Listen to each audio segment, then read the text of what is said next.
welcome to another episode of SanchoWest Tips and Tactics for The Last of Us.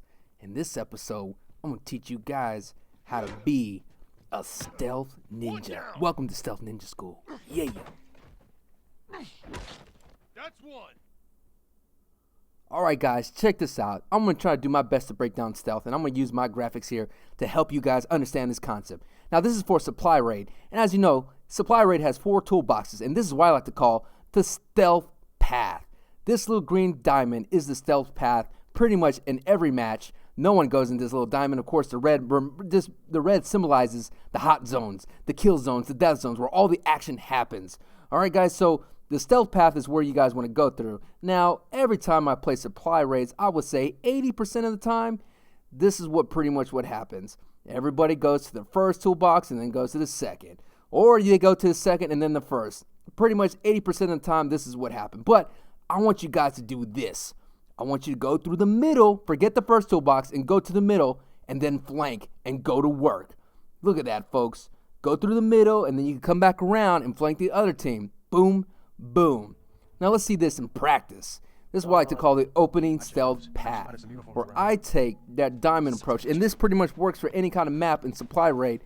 Of course, survivors, all the toolboxes are in different places, but for supply raid, pretty much everything is a diamond, and you're gonna have to work and find a routine that works for your stealth path. Everyone's different. Here we are in Lakeside. I like to go right up the middle. I make sure I hug the houses. I hug anything I can to use as cover. I go up through the part and come back down right behind the other opponents as they go ahead and get the little goodies. Wow! I get the shiv. Here's another example, and here we are in, of course, University, and as you see, this is the same diamond concept. I don't like to go down the left or right side because that's where everybody's looking at. Everybody is a squirrel going after the nuts, and those nuts are the toolboxes because everybody has this notion they need to get those. I understand. Look, guys, the toolboxes are a necessity, yes, but you don't have to get those right off the bat. I mean, this is a long match. As you see there, I use the listening mode. I get I visualize where everyone's going to be, and this example here, it lags out, and I had the kill right there, had the shiv, and a little lag action. It was a very laggy match. Here we are back on Lakeside. Now, I get a little running start, but when I get to a certain point, I go back to crouch. Now, here I'm using Covert Training 3. Covert Training 2 and 3 levels are the best for being a major stealth player because you can't be seen while crouching and allows you to advance. And as you see here, I come up right up the middle perfectly, and I'm just being patient. I see they go for that toolbox, so I'll make my way back around. Just remember that little diamond graphic I showed you guys, and I'm using my listening mode to see what's going on, and I sneak behind. But here's an example where things can go wrong, actually. I was not being very, very patient, and I die. So let's talk about that. Patience is key. Now, stealth is going to get you to this place, remembering the stealth path, but you have to practice patience. It's not an easy skill to teach you guys. I could only do my best to show you examples of that. Where, like I said in my Shiv video, you're going to have a good opportunity to kill somebody, but sometimes you have to wait for a great opportunity or the best opportunity to kill somebody. And it's a balance. It's a yin and yang to that. And just by playing the mode and remembering my Shiv, my stealth path and things like that, and some of the things I taught you in my Shiv video, if you need to go back to that for a reminder, my Shiv video pretty much preached peripheral vision. And all this peripheral vision will come in handy when you're practicing stealth. See, here's another example. I see an opportunity. I don't go crazy. Actually, right here, what ends up happening is I don't have a shiv, and I thought I had a shiv, but I ended up meleeing them dead. It doesn't matter. You got to get in position and just don't rush when you see somebody. You know, keep it cool. Play it cool, boy. Real cool. When you see an opportunity, hesitate and wait. Here's a great example of a technique I like to use in all third-person shooters called camera peeking, where you use R3 to maneuver the camera just to see around the corner without exposing yourself. Camera peeking is a great thing to learn in all third-person shooters, and it will keep you out of trouble. You don't have to use listening mode in that aspect. As you can see there, I'm going to use camera mode to peek around the corner right there. I see I got a great shiv opportunity. Man down. Camera peeking, guys, will help you. Now on to my next point. You got to be certain. I know that's a kind of a general topic to explain, but be certain when you're going into a situation. Here, I should have not gone right in the middle of this because I didn't check my right side. So you want to do everything you can in your power to be certain to make sure everything is covered. When it's not covered, someone can sneak up on behind. So always take like the outer route. Don't go in the middle. I know I said go in the middle for your path, but I'm talking about walking in rooms, okay? You want to be certain that what you're doing is the best thing to do in terms of not dying. Where you get the kill and you get out. Here, I do my little smoke, my ninja vanish shiv, and I wasn't certain, and I get killed there, and all his homies went and killed me. Boom, board in my face, I get hacksaw Jin Dung, and I deserve that because I wasn't certain. Here's a technique I like to call walk, run, and shiv.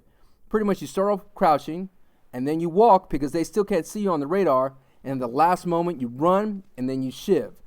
Now this works for any kind of stealth tactic. Walking is a great way to get to point A to point B in a rush. So master this walk, and right at the moment of attack or pouncing, you want to run and then shiv immediately. You don't want to run too long because that's when you get in trouble. Remember guys, bail and reset. This will get you in and out of trouble. Save your stamina for getting out of dodge, for getting the hell away from those situations. As you saw there, I saw 3 people and I got the hell out of there because I don't want to die. Here, check out this bonus clip of 4 up, 4 down. I'm just going to be quiet for a second. Wait a sec. I'll fix you up. Ooh, that guy had a nail board right there, and you see you got to be on your toes. And I can't believe I get down 4 of those. This is what I mean about being patient. You don't want to run into craziness without being certain that you're going to come out on top. And this little bonus clip just capitalizes everything that I'm trying to explain to you guys about stealth, about melee, and things like that. And I just had to put it in there. I love it. 4 up, 4 down, get the execution. That one's dead. But on to stealth killing. Let's go ahead and move on from that. You want to kill the second guy first. What that means, if you see 2 people in the area, let the first guy go by you and then kill the second guy. See here, I made that mistake, and I'm going to show you my flaws and my mistakes so you guys can get better. I should have waited for the second guy to come down, but no, I was antsy and I killed the first guy, and that's why I died. So here, this is the second guy. He's not the first because I have my eye on the guy that's on the radar. This is the first guy. I should have let that guy go and kill the second guy because the second guy is usually the threat. I deserve to get killed there. See, here's another prime example of that. Kill the second guy first. I didn't pay attention to the radar. I see this guy who's going to come up right in front of me, right there. And I kill him, and his partner was right next to him the whole time, and I get punished. Also, you want to use your cover. Meaning use sofas, as you saw in the opening. Use sofas, desks, and just, you trust that the cover is going to hide you.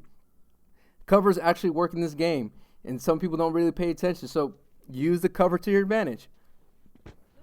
Here's another, going back to that opening with the couch. I use the couch as cover.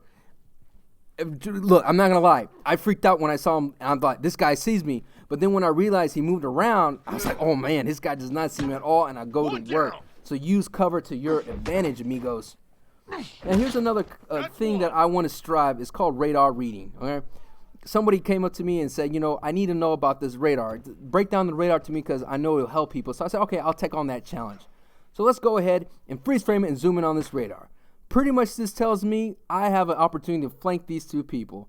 Now it's kind of fuzzy right now because of the radar. So let me go ahead and give you a graphic of what I'm talking about. And if you guys really want me to break this down, I don't have time for this video. But I'm going to go ahead and break down radar reading a little bit better for you. Give you guys a preview of what I can do. So you need to understand what's happening in the radar. Pretty much right here, this is a firefight that's happening. When you see the little pulsing dots, that gives you an opportunity to flank. So here's an example of me reading the radar. I see there's a lot of action going on. I use my teammates' blue aura or the colorized aura of them to let me know that there's a firefight. And I see the pulsating red dot, and I know that's a perfect opportunity to shiv. As you saw there, I went from walk, run to shiv. You don't want to run from a far distance because that gives away your position. And also, you don't want to yell or mark people while you're sneaking up on them, because your character yells and that's an audible signal that I'm being shanked from behind. As you saw there, I saw that the 2 red dots were looking at my opponents. You want to use your partner's blue arrows as indication to where they're looking, to show where the enemy is, in a nutshell. I see I use listening mode. I see the blue dots looking down that way, so I kind of use it as little beacons, and I walk, no running, to get in a better, higher percentage kill, or a situation where I come up on top. And if I had a shiv, I would have used it, but I didn't have any shivs. Things kind of get crazy, and I survive. I don't know how the teamwork finally shows up, and that's the great thing about learning stealth tactics, because it's going to put you in a position to not only get the kill, but to get away. And also, since most of the time you're flanking, is going to give the opportunity for your teammates to capitalize on you being disruptive. Here's another bonus clip. If you shoot at me with the bow and arrow, you better kill me, or I'm going to go ahead and go to work with a headshot. Wow! Bonus clip, yeah.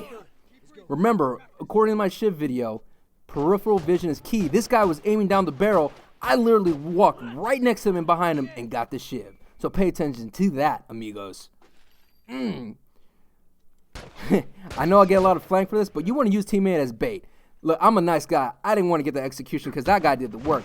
But as I go into listening mode, I see someone going to work. Now, I don't jump out and get all antsy. I use a teammate as bait. I get the shiv, and then I go and I heal my teammate. It's a win-win for everybody. You see? Use teammate as bait, but be nice about it. When you're in the stealth mode, there's going to be a situation. Here's a quick ninja vanish shiv. When you're in stealth mode, there's going to be situations where you got to be quick on the draw. When you're all of a sudden going to be turning someone, and you got to be, boom, quick draw, be handy with the steel, and make sure you got to work on that. I love this bonus clip. I had to show this. So I'm working on my stealth mode. I get the sure shot with my revolver. I knock him down, and I knew his buddy was there. So I was hoping that I could find some way to hide with him using my covert training 2 or 3, but no, he's still there. And we have a little merry-go-round section around this U-Haul, and I said, you know what? I'm going to go on top of this and see if I can jump over him. Oh, man. I wish I would have pulled that off for you guys. That would have been so dope. So I'm going to show you some clips about stealth in review. As you see here, I'm looking at the radar. I know there's a firefight going on, and there's their line. So I'm going to find the opportunity, look for the hole, not for a good, not for a great. I'm going to look for the best way to attack this.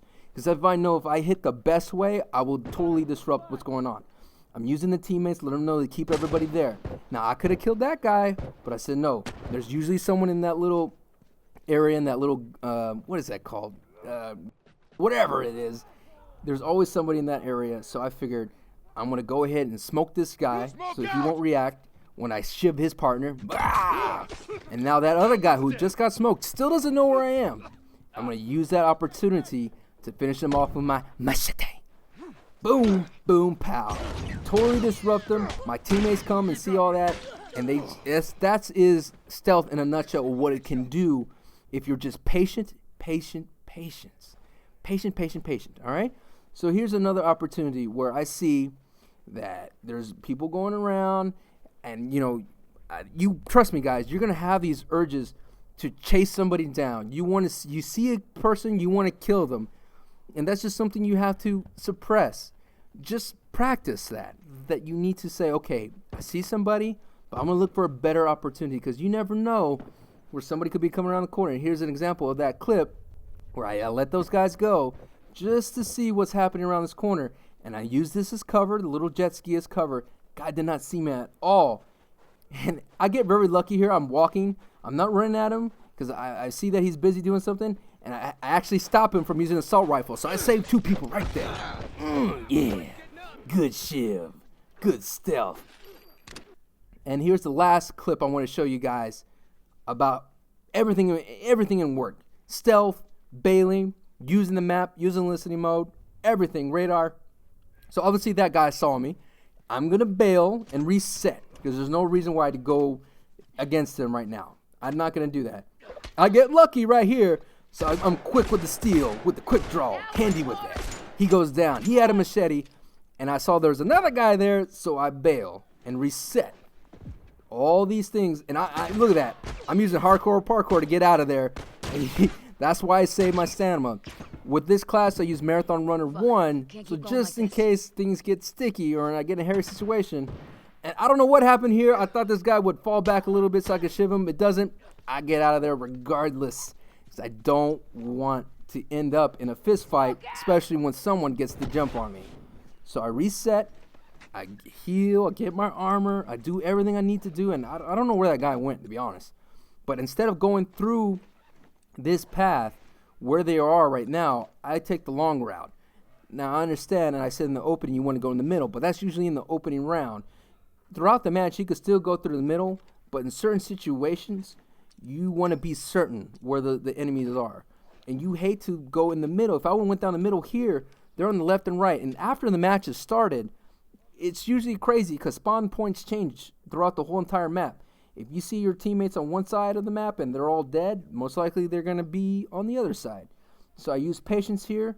I use the toolbox as a point of reference because I know people always want the toolbox. I walk, see someone, walk, run, shiv. That simple, folks. Yeah. Woo! Well, guys, I really do appreciate you checking out my stealth video. I hope I did my best to capture this concept of stealth, because I know it's a crazy thing to do, to simplify it, and I really do appreciate you guys. All the support you guys are giving me, it's awesome. I'm going to do some more commentary videos. I actually have a commentary on the worst match I ever played in my life. And I'm going to show you that because I'm not saying I'm the best. I'm not the end-all, be-all. I hope you learn from this. If you'd like to support SanchoWest Gaming, just check out my Patreon page in the link description below. Stay tuned. I want to do some community type of games with you guys, private matches. If you're interested in that, leave a comment below with your PlayStation gamer tag, and I will add you to a list because my friends list is full on PlayStation Network. Once again, guys, this is SanchoWest. I hope you guys appreciate this. Ooh, yeah. Until next time.